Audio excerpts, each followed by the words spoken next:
E M Forster, Passage to India. He wanted to inquire about the Mohammedan doctor in the mosque. It was his duty to report suspicious characters, and conceivably he was some disreputable hakim who had prowled up from the bazaar. When she told him that he was someone connected with the Minto Hospital, he was relieved and said that the fellow's name must be Aziz, and that he was quite all right, nothing against him at all. Aziz, what a charming name. So you and he had a talk.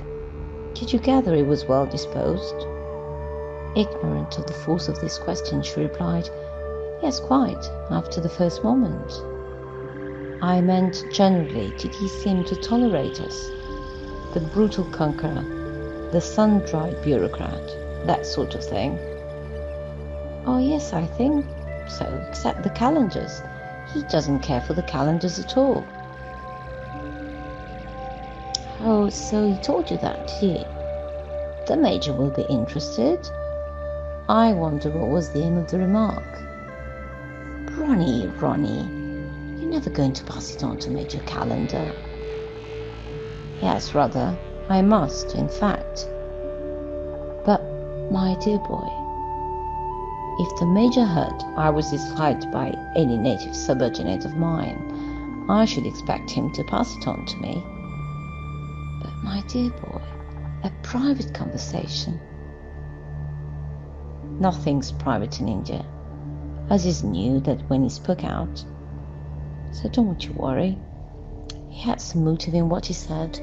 My personal belief is that the remark wasn't true. How not true? He abused the Major in order to impress you. I don't know what you mean, dear. It's the educated natives' latest lodge. They used to cringe, but the younger generation believe in a show of manly independence. They think it will pay better with the itinerant MP. But whether the native swaggers or cringes, there's always something behind every remark he makes. Always something. And if nothing else is trying to increase his art. In plain Anglo-Saxon, to score. Of course there are exceptions. You never used to judge people like this at home. India isn't home, he retorted, rather rudely, but in order to silence her he had been using phrases and arguments that he had picked up from older officials, and he did not feel quite sure of himself. When he said, of course there are exceptions, he was quoting Mr. Turton, while increasing the Izzat was Major Callendar's own.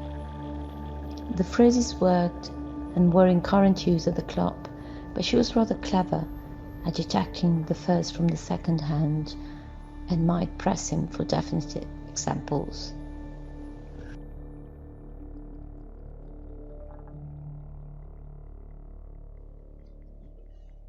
Forster made 2 visits to India, before and after the First World War.